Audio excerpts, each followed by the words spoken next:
जय रघुनंदन, जय घनश्याम। मैं आज आप लोगों को सुनाने जा रही हूँ भगवान श्री रामचंद्र जी के अवतारों के कारण की कथा। जिस कारण से प्रभु ने अवधपुरी के मनुष्य के रूप में अवतार लिया है। तो यहाँ पर प्रसंग चल रही है मनु और शत्रुपा जी की तपस्या का प्रसंग, जो भगवान की तपस्या करने नैमिषारण्य में आ पहुँचे हैं। तो कथा सुनिए और कथा का आनंद लीजिए। जय रघुनंदन, जय घनश्याम। तो दोनों पति पत्नी भगवान की भक्ति में इतने लीन हो गए कि वे अब भगवान के 12 अक्षर का मंत्र ओम नमो भगवते वासुदेवाय का जाप करने लगे। तो इस प्रकार से दोनों प्रभु की भक्ति में ऐसे लीन हो गए कि करहि आहार साक फल कंदा, सुमिरहि ब्रह्म सच्चिदानंदा। पुनि हरि हेतु करन तप लागे, बारी आधार मूल फल त्यागे। तो प्रभु की भक्ति में मनु और शत्रुपा ऐसे लीन हो गए कि वे अब शाक फल और कंद भोजन और सच्चिदानंद ब्रह्म का स्मरण करते थे। वे अब भोजन में शाक फल और कंद लेने लगे और सच्चिदानंद भगवान का स्मरण करने लगे। फिर वे श्री हरि के निमित्त तप करने लगे।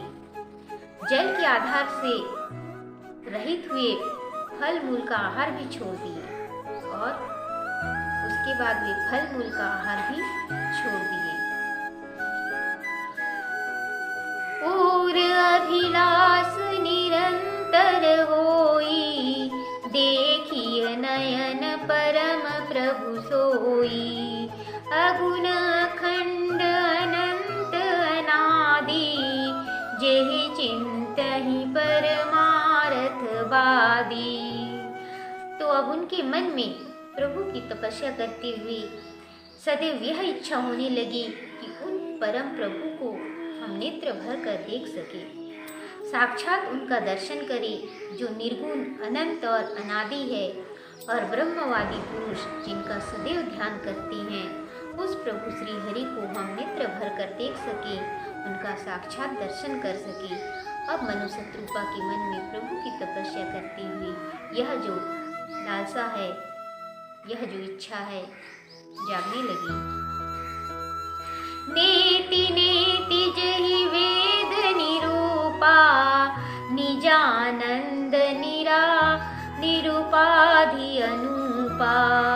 शंभु विरंचि विष्णु भगवाना, उपजहि जासु अंश ते नाना। तो उनके मन में अब यह इच्छा होने लगी कि जिन प्रभु को वेदों ने नेति नेति कहकर निरूपण किया है, नेति नेति अर्थात ऐसा नहीं ऐसा, प्रभु की जो महिमा है उसका पार कोई नहीं पा सकता।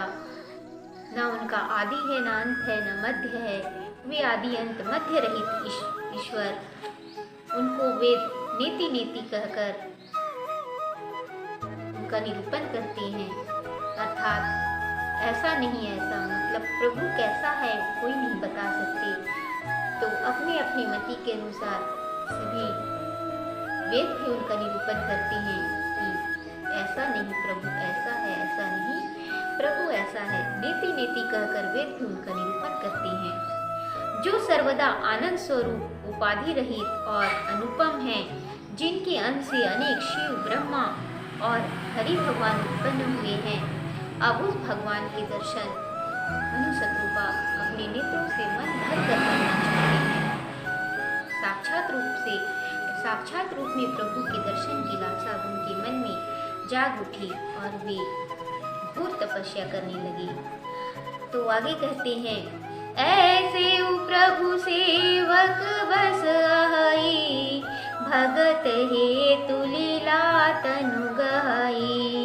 जौ यह वचन सत्य श्रुति भाषा, तो हमार पूजही अभिलाषा। तो ऐसे भगवान सेवक के वश में हैं, अपने भक्तों के निमित्त लीला करने के लिए शरीर धारण करते हैं।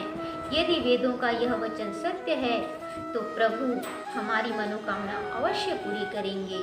इस प्रकार से मनु और शत्रुपा के मन में दृढ़ विश्वास होता है कि वेदों ने जैसा उनका वर्णन किया है कि भगवान सेवक के वश में होते हैं, अपने भक्तों के निमित्त वे लीला करते हैं और लीला करने के लिए शरीर धारण करते हैं। यदि वेदों का यह वचन सत्य है तो प्रभु हमारी इच्छा अवश्य पूरी करेंगे, हमें साक्षात रूप से अवश्य दर्शन देंगे।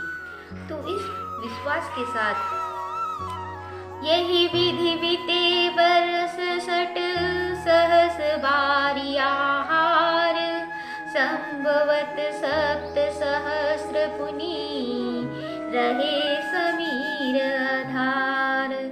तो इसी विश्वास के साथ कि प्रभु भक्त वत्सल है, भक्त के वश में रहने वाले हैं, भक्तों के लिए प्रभु नाना प्रकार की शरीर धारण करके लीला करते हैं, शरीर धारण करने वाले हैं। तो वेदों का यह वचन यदि सत्य है तो वह ईश्वर, वह भगवान हमें अवश्य दर्शन देंगे, साक्षात रूप में उनकी हमें अवश्य दर्शन प्राप्त होगी। तो इसी विश्वास के साथ मनु और शत्रुपा 6000 वर्ष जल के आधार से तप करते विद्यमान थे। 6000 वर्ष सिर्फ जल के आधार से ही वे अपना समय तपस्या में बिता दिया। फिर 7000 वर्ष तक सिर्फ वायु के सहारे रहे, जल का भी त्याग कर दिया। तो इस प्रकार से वे घोर तपस्या में लीन हो गए। बरस सहस 10 त्यागी सोई, ठाढ़े रहे एक पद दो।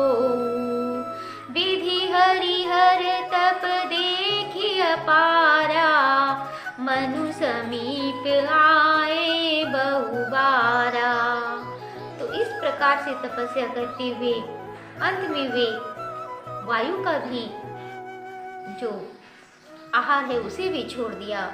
10,000 वर्ष तक वे बिना वायु के रहे और एक पैर से दोनों पति पत्नी खड़े रहे, प्रभु की घोर तपस्या करने लगे। उनका अखंड तप को देखकर फिर ब्रह्मा जी, विष्णु जी और महेश बहुत बार उनके पास वरदान देने आए, लेकिन वे टस से मस नहीं हुए। प्रभु की भक्ति में, प्रभु की तपस्या में लीन रहे। मागहु बर बहु भांति लुभाए, परम धीर नहीं चलहि चलाए। अस्थि मात्र होई रहे शरीरा, तदपि मनाग मनहि नहीं पीरा। तो उनकी घोर तपस्या को देखकर ब्रह्मा विष्णु महेश कई बार उनके पास आए और वर मांगो कहकर उन्हें लुभाने लगे। बहुत प्रकार से उनको लुभाया, लोभ दिया, लेकिन परम धैर्यवान मनु और शत्रुपा तनिक भी विचलित नहीं हुए, किसी भी लोभ में नहीं पड़े और वे अडिग होकर प्रभु श्री हरि की दर्शन की लालसा में प्रभु श्री हरि का तपस्या करने लगे। यद्यपि दोनों के शरीर में केवल हड्डी मात्र ही रह गई थी, मांस पूरा सूख गया था, तो भी उनके मन में कुछ भी पीड़ा नहीं था, कुछ भी व्यथा नहीं थी, दर्द नहीं था।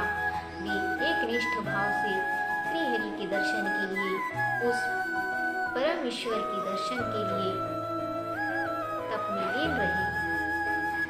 तो आगे कहते हैं, प्रभु सर्वज्ञ दास निज जानी, गति अनन्य तापस निपरानी।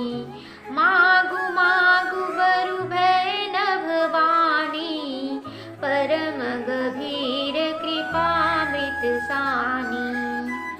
तो उनकी घोर तपस्या को देखकर उसके बाद सर्वज्ञ प्रभु जो सबके मन की गति को जानने वाले हैं, वे उन दोनों राजा रानी को अपने दास जाना और तब कृपा रूपी अमृत से भरी हुई गंभीर आकाशवाणी हुई कि वर मांगो।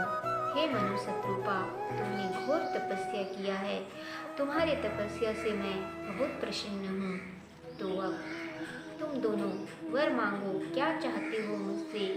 तुम दोनों ने क्यों मेरी इतनी कठोर तपस्या की? मृतक जीवावनि गिरा सुहाई, श्रवण रंध्र होई उर जब आई।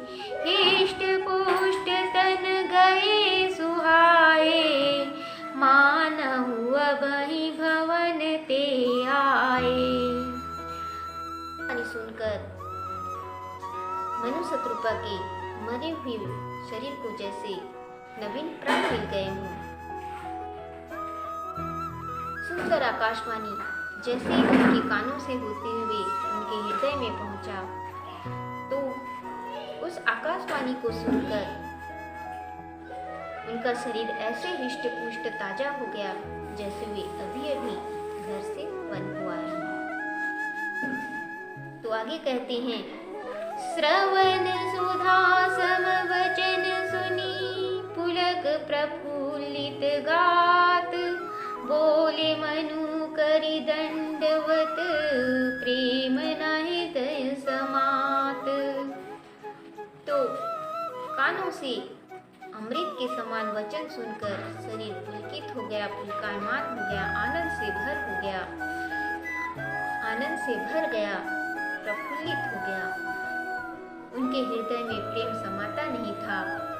तब मनु जी दंडवत करके भगवान श्री हरि से बोले। तो क्या बोलते हैं?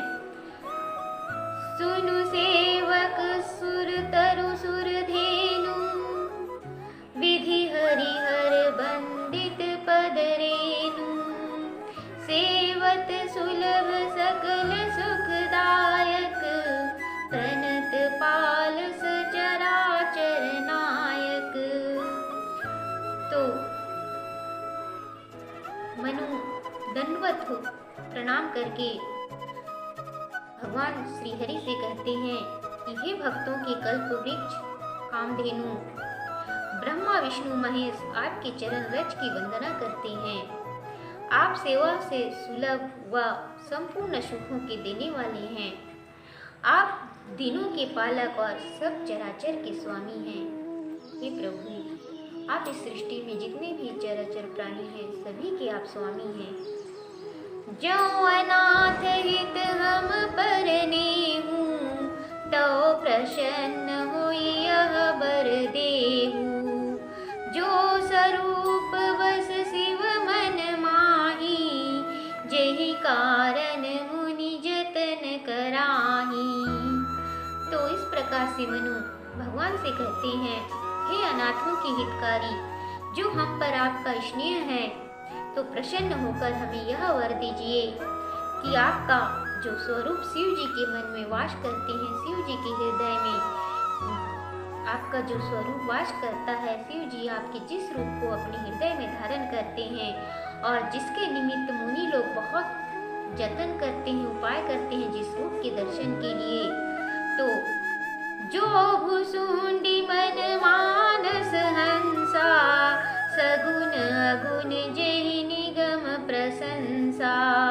देखहि हम स्वरूप भरि लोचन, कृपा करहु प्रणतारित मोचन।